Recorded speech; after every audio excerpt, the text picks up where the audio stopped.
Liftoff! You're watching Spaceflight Now, the Ares 1X test flight. We're continuing with some of our loyal sponsors on Spaceflight Now. In this case, Lockheed Martin. You know, everybody, a lot of contractors have key players. We've talked about ATK being the prime on this, but Lockheed Martin has a key role to play at the top of the rocket and midway. You might say you're the brains of the operation. Yeah. Would you say that? Not with the ATK guys around, of course, but they're the brawn. Typically, the guidance system. This is the guidance system. You know, you're aligned. You can do. That's the guidance systems guys. You know, so you know which way is up and pitching. Right. You know, anyway, but yeah, you could say we're the brains, or at least we're the avionics system, where the real brains in the control room and the software guys really do it. But I'd be remiss. Yesterday, we talked about the avionics and Lockheed's role, but in reality, when I say Atlas Avionics, being an old Atlas guy, it's really ULA today. So ULA has as much to do with this as anybody. United Launch Alliance. That's Ares 1X. Let's go down the range a little bit, a little farther to the south. Yep. There's one of your babies, but wait, where's the top? There's the top. It's a headless Atlas. What'd you do to that darn thing? We're doing a wet dress rehearsal, and essentially we'll tank the vehicle and we'll count down, and we can do that without the payload fairing on and without the spacecraft. So you notice how it goes up and then it kind of fans out a little bit. That's the boat tail where the payload fairing would go on. Right. Oh, by the way, the Vatican City is watching. Vatican City is watching? Hello, bless me, Father, for I have sinned. My last confession I don't was doubt that. Well, second grade. You know, say a prayer for the rocket, please. There you have that Atlas. John Glenn flew in an Atlas. Yes, he did. Yep. And on his first flight. Are you imagining a capsule on top why of not that, just strap some people to this thing? Yeah. What do you have to do?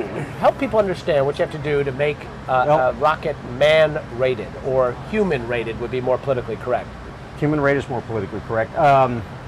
Well, again, like from yesterday, if in context, you may not even want to do this, because if you wanted to go outside of the low Earth orbit, but assuming you put all those things aside, okay, then you'd have to first start with the subsystems on the vehicle, and typically on the shuttle it's 2 failure tolerant. And we've worked through criteria that says you might be able to be less than 2 failure tolerant, and essentially Atlas is a single failure tolerant machine, except for a main engine on the upper stage and main engine on the booster, and that's probably as reliable as you're going to get, and there's redundancies within those engines. So first you have to start with a basic vehicle and upgrade those subsystems, and in some cases Atlas it may meet the requirement, in some cases it may not, but then you have to go look at the integrated, you know, launch, the capsule and the launch vehicle stack is an integrated element, and then you have to size your launch escape system tower, and then you have to understand where the aborts are on the upper stage, because you might need more propellant on the CEV or the capsule to get it to orbit or get it across the Atlantic. And so there's a large set of analysis you have to do just to get the rocket reliable enough, A, and B, go integrate with the capsule before you even get to the crew accommodations on the pads, and then you got to back yourself up and say, what infrastructure cost do I need? Because there's only so much rate through a launch facility, so maybe I have to modify a launch facility or add a launch facility, and then you take another step back in the production facility where if you have to change some of the processes, and so it kind of adds up quick that everybody likes to say, well, it's just the escape tower. No, it's the escape tower, it's the entire capsule, it's the launch vehicle, it's the dynamics, it's the launch infrastructure, it's the facility infrastructure. So after a while, it adds up. You got a new rocket. And you guys looked at this at the Augustine Commission pretty thoroughly. Oh yes, right? I mean did you come to sort of the similar conclusion? Well, I mean, certainly it's more than just putting an escape tower on top of the rocket. You know, like John was saying, all those costs for all those modifications and additions have to be factored in. And those were all looked at by independent consultants from the Aerospace Corporation. And, you know, I mean, it looks like there's a case for it. Now, I know you guys have done some work too. We've done a lot of work at man rating an Atlas. We've done a lot of work, and it all depends what standard. And I think, you know, what we've done on CEV, the standard set pretty high that we talked about yesterday. So if you know, it's really a matter of trading off the upper end of the ultimate crew safety for what's kind of good enough. And so that's still something that needs to be analyzed today, and it's still up for debate. All right, well, help us understand, though, what John Glenn flew in 1962. Was the bar lower then? Or was that rocket, man-rated, and you took a lot of that man rating, human rating out? I think it was a product of the space race. It was a bar lower. And the bar was lower. Atlas's reliability were pretty low back then.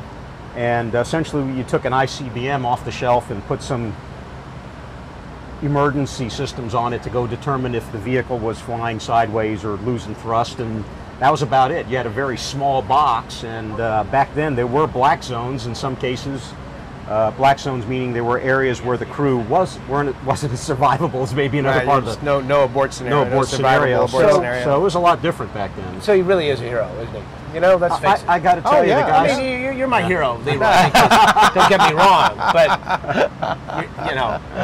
you know John. No, those guys. You know John. That's all the there early to it. guys. The early guys hung it out there. They really did. They really did. You know, I mean, Alan Shepard going out there. Sure. And that was, and John Glenn, those folks, and now we have toilets and showers. It's a little different. But hey, back to the LVs. Food. Yeah, they have real food. But back to the ELVs for a second. Even though it may be harder to man rate, or a human rate an ELV, there's no reason why. Let's go back to the Atlas for a second. There's no reason why if CEV was ready ahead of time, and there's ways to streamline that program, we think, and we can accelerate and take costs out. You still want to stay in the game, just in case. Well, the point is that unmanned, it works really good for cargo. Right. And so for test flights, we're going to fly out of White Sands. There's no reason why we couldn't use an ELV instead of I'll say a one-off rocket like Ares 1X out of White Sands. So there's a lot of versatility, I think, that you could use without expending all the money that we, that it would take the man rate. All right, let's go up the Cape here to launch pad 39A. Oh, there you go. There's Atlantis. Beautiful. Enveloped by the rotating service structure there. And keep that in mind as we switch to this next shot. Steve, you take NASA right now. That's 39B. Same gantry. Yeah, same rotating. Let's go back to the shuttle. Go back to the shuttle now. Okay, you're getting the scale now, right? Exactly right. The shuttle stacks, what, 180 feet? Thereabouts. Back to Ares 1X. Dylan? Oh, we lost that shot, but it's Ares 1X is 327 feet, I think. Yeah. It's good to have you numbers guys with me. About a football field, right? The history maker would say it's really long. Yeah. It's a big, long rocket. Long rocket. So going back to Atlantis, 6 more of these. Yep. Yeah. I'm going to get a little misty. How about you? It's a little tough. Hey, at Michoud, where we build the external tank, we've done all the final welding of the last tank already. So now we just have to bolt it together. And those are some of the most dedicated workers in the world in the space program. I have to tell you that if we were proceeding down Constellation the way we originally funded, and the Ares 5 and the lunar program was starting, that there'd be very little gap, and we would be able to put just about all the people. Nice split. Good job, Dylan. Great. Good job. Excellent. So we could put all those people to work at Michoud, but we were peaking at 2,500 people. We're down to 1,500, and before it's all said and done, we'll be down to less than 500 people at Michoud, and we're ramping off right now. So it's all about. And where are they going to go?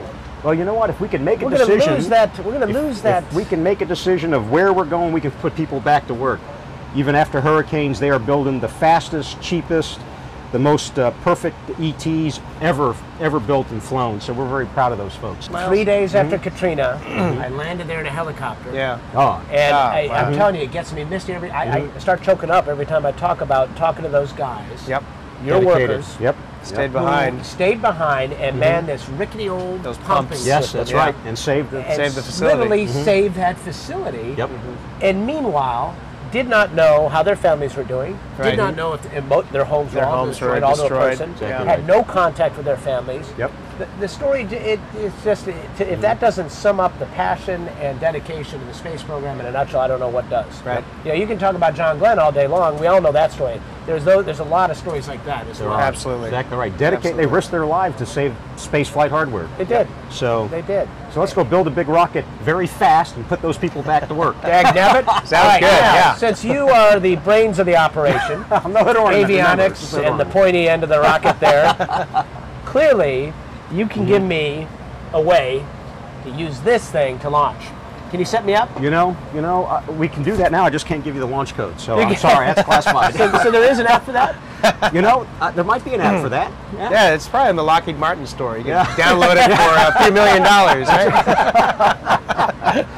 Now we don't want to get ahead of anybody else. We just have to work it, you know. So you can get the space toilet and the launch app just for $20 million. Launch your own Atlas V. Right? It's okay. You can finance it, folks. It's no big deal. not a problem. That's where we're going. Space flight of the future. John Karras, Lockheed Martin, loyal sponsor of ours. We appreciate you dropping by. Always Always a pleasure. great. Thank you very much. Enjoyed it. All right, Thank take you. care.